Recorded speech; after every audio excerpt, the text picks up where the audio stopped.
Well, hey everybody, it's Sandy and welcome back to my channel dedicated to helping you advocate for your own health one topic at a time.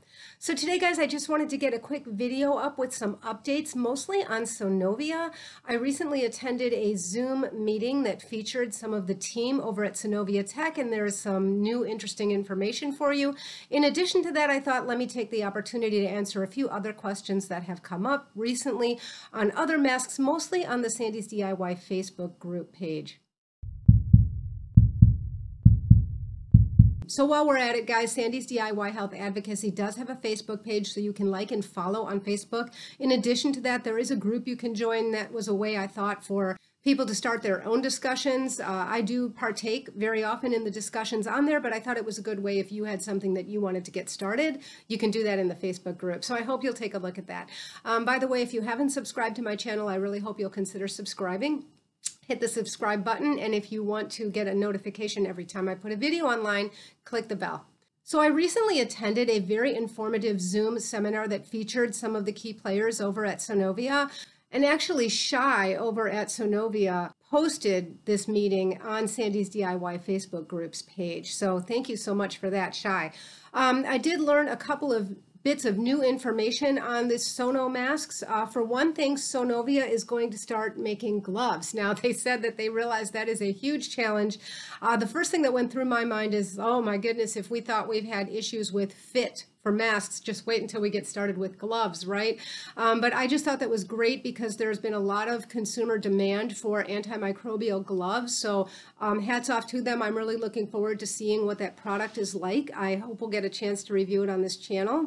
Secondly, they have done some more recent testing. So the last time I talked about the amount of reduction in microbial load, the testing wasn't about timing. The test was 2 hours, and in that time they said 99% of microbial load was reduced during the time of that testing. So it didn't really tell us how quickly that could have been accomplished. And since then, they have done some more testing, and they announced yesterday on this Zoom seminar that the microbial load is reduced by 99% in 30 minutes on their textile. So that is really impressive, guys. I think the standard is really about 2 hours. That's what we've seen in both Everbrand, Aeropec. Those both use Polygene Technologies Viral Off, which is a silver technology. But Sonovia is now saying that the 99% viral load reduction can be achieved in 30 minutes. And I thought that was just incredible. So hats off to them for that as well.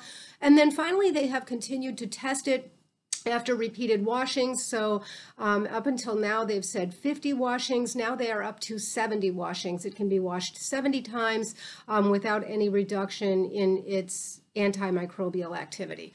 So there have been questions that have come up both on Sandy's DIY Health Advocacy Facebook group as well as here on the YouTube channel discussion. Machine wash versus hand wash. Sonovia used to say you can machine wash. Now they're saying they recommend hand washing.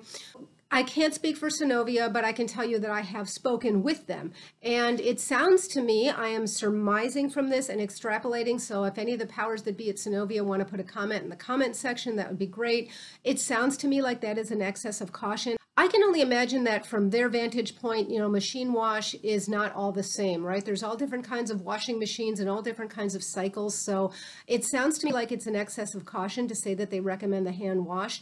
I still am washing this in the machine on a delicate cycle and in a delicates bag. And I really think that when I combine those two, delicate bag and delicate cycle, I'm probably agitating this less than if I had to hand, wring it out and get all the detergent out and then wring it out and get all the water out. I think that what I'm doing is probably a little more gentle, but not all machines work like that. Not everybody's going to do that. So until I hear otherwise, I'm going to continue to wash mine in the delicates cycle in a delicates bag. That's me. Certainly isn't going to hurt you to hand wash this thing. Now, I have continued to receive questions and comments about people's concerns about Sono mask being just so light and, being able to see the outline of your fingers or see light through it. So for that, I will refer you back to the test that I did. I did a video on the match test and the water test, and the Sonovia performed very well. Now, the water test, I would not hold it to the same standard as any of the masks that have something that's actually water resistant in them, because Sonovia has no such thing. But the water did not go through this quickly in that it pulled up a little bit before it could soak through to various layers, and that's really the test of whether you have a tight weave. In addition to that, the people at Sonovia say that this does filter down to a 5-micron particle size, which is the size of large respiratory droplets. So I hope between all those things that's allayed anybody's concerns, but I will say not every product is for every person, but I will refer you back to the video that I did with the match test and the water test. So on to a couple of other questions that have been coming up with some frequency. There was a discussion that got started about the Everbrand mask. You guys know that I am a fan of the Everbrand mask. I like it. This mask I also tested in the water test and the match test on the same video I referred to before. So this is the first edition. There is a volume 2 of the Everbrand mask. I personally don't have it, but people were saying that they were concerned that the volume 2 didn't have polypropylene in it like the volume 1. So I've got two answers to that. First of all, the volume 1 doesn't necessarily have polypropylene. I'm thinking it's polypropylene, but all they say is they have a non-woven fabric similar to a surgical mask. And there are 2 layers of that. So this is actually a 4-layer mask. You've got the outer, the inner, and then the 2 layers of non-woven fabric similar to surgical masks. So I'm thinking that's polypropylene, and if not, it's something very similar. It's a non-woven, and that's why it has the water-resistant quality, and that's why it performed the way it did in the water test on the video that I've referenced already. Now, as far as the volume 2 is concerned, I haven't had a chance to check it out, but I did write to Everbrand and ask what is the difference, and basically it was the ear adjusters, that they're adding the adjusters. There might be something else about the loops, the way they're built, but they're telling me that the layers of the product are the same in version 1 and version 2. Another difference is the version 2 comes in different colors, whereas this one only came in this kind of gray. And then in addition to that, I had some people tell me they were disappointed because they were really expecting the Everbrand to be thick. I personally don't worry about the issue of thinness or thickness, especially given the fact that this has water-resistant layers in it, and we've tested it with the water test.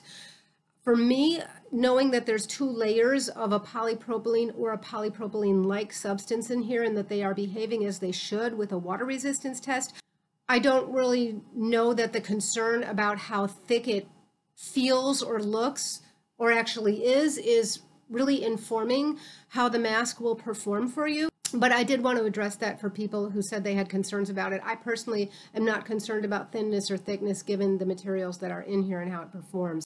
And then finally, guys, people have been asking me to review the Spidertech mask. So I am going to be reviewing the Spidertech mask shortly. I'm hoping to have a review up online early in the week. For those of you who haven't seen it, it's basically like a big sticker of kinesiology tape, and some people thought this might be a really good option for when you have to like go get a haircut or something. You don't want any ear loops or headbands or anything like that. So I will have a chance to try this out shortly now that it's here, and I will hope to get a video up early next week.